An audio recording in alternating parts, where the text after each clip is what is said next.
আসসালামু আলাইকুম। একাদশ এবং দ্বাদশ শ্রেণীর সুপ্রিয় শিক্ষার্থীবৃন্দ, আশা করছি তোমরা সকলে ভালো আছো।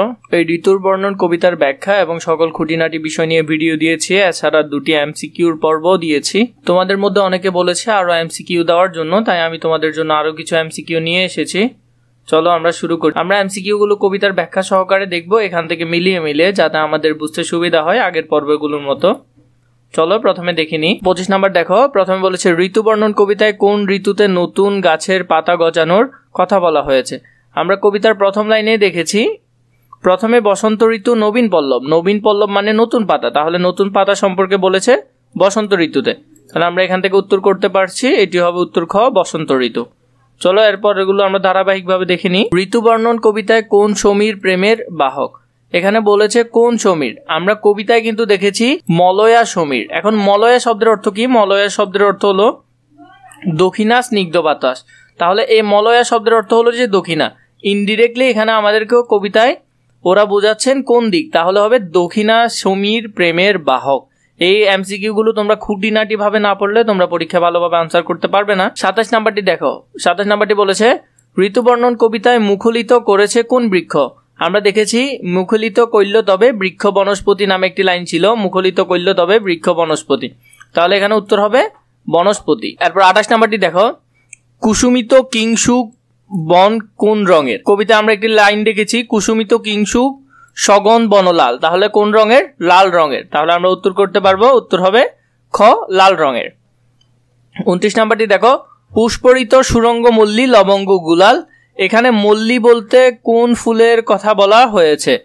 আমরা কবিতায় দেখেছি দেখো পুষ্পরিত সুরঙ্গ মল্লী লবঙ্গ গুলাল।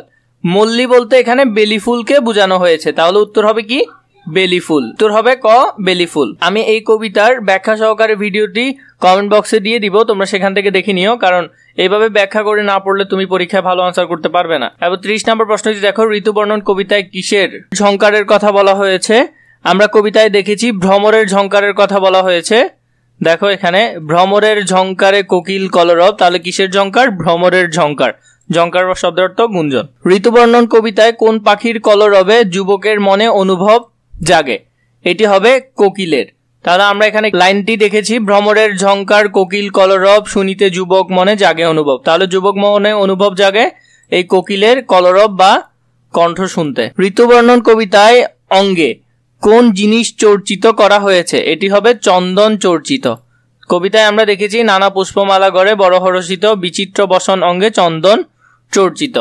তাহলে এটি হবে কি? চন্দন চর্চিত। তাহলে এটি উত্তর হচ্ছে চন্দন চর্চিত। এরপর এটি দেখো। ঋতুবর্ণন কবিতায় কোন সময়ে সূর্য প্রচন্ড তপন হয়। এটি হবে গ্রীষ্মকালে। যেমন কবিতার লাইন ছিল নিদাক সমত্র অতি প্রচন্ড তপন। নিদাক শব্দের অর্থ হলো কিন্তু গ্রীষ্মকাল। তাহলে গ্রীষ্মকালে কি হয়? প্রচন্ড তপন মানে অধিক তাপমাত্রা থাকে সূর্যের।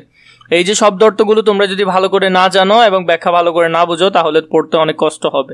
ঋতুবর্ণন কবিতায় কিসের ত্রাসের ছায়ার আশ্রয়ের কথা বলা হয়েছে। এটি হবে রৌদ্র ত্রাসের কথা বলা হয়েছে কবিতার পরে। রৌদ্র ত্রাসে রহে ছায়া চরণে শরণ। এখানে কিসের ত্রাসে? রৌদ্রের ত্রাসে। এরপরে ঋতুবর্ণন কবিতায় কোন সময়ে ঘন ঘন গর্জিত হয়। এটি আমরা দেখেছি পাবন সময়। যেমন এরপরে লাইনগুলো ছিল পাবন সময় ঘন ঘন গর্জিত। এখন দেখো এখানে কিন্তু বর্ষাকাল লেখা নেই, লেখা আছে পাবন। পাবন শব্দের অর্থ হলো বর্ষাকাল। এরপর দেখো তাহলে এখানে হবে কি? পাবন সময় ঘন ঘন গর্জিত। এরপরে ঋতুবর্ণন কবিতায় কি দ্বারা চারদিকে পূর্ণ হওয়ার কথা বলা হয়েছে। কবিতায় যদি আমরা দেখি নির্ভয়ে বরিশে জল চৌদিকে পূরিত, মানে চারদিক পুড়ে গেছে। কিসের কারণে? বর্ষার বৃষ্টির কারণে, অজস্র ধারায় বৃষ্টি হওয়ার কারণে। তাহলে এটি কি হবে? জলের কারণে বা পানির কারণে। ঋতুবর্ণন কবিতায় ঘোর শব্দে কোথায় মল্লার গান গাওয়া হয়। এটি হবে কৈলাসে। উত্তর হবে এখানে কৈলাসে। যেমন ঘোর শব্দে কৈলাসে মল্লার রাগ গাত্র, এখানে তাহলে উত্তর হচ্ছে কৈলাসে।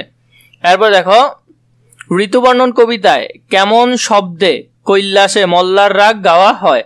এখানে হবে উত্তর হবে এখানে ঘোর শব্দে। যেমন এখানে আছে ঘোর শব্দে কৈলাসে, এই ঘোর শব্দটি কবিতায় আছে, ভালো করে দেখলে হয়ে যায়। ঋতুবর্ণন কবিতায় ঘোর শব্দে কৈলাসে মল্লার রাগ গায়, এখানে রাগ কি অর্থে ব্যবহার হয়েছে। এখানে রাগ সঙ্গীতের স্বরবিন্যাস হিসেবে ব্যবহার হয়েছে। এরপর 40 নম্বরটি দেখো। ঋতুবর্ণন কবিতায় কৈলাসে গান গাওয়ার ফলে কাদের মনে ভাব জাগে? এখানে কিন্তু উত্তর হবে প্রথমটি, ভেকি ও ময়ূরীর মনে ভাব জাগে।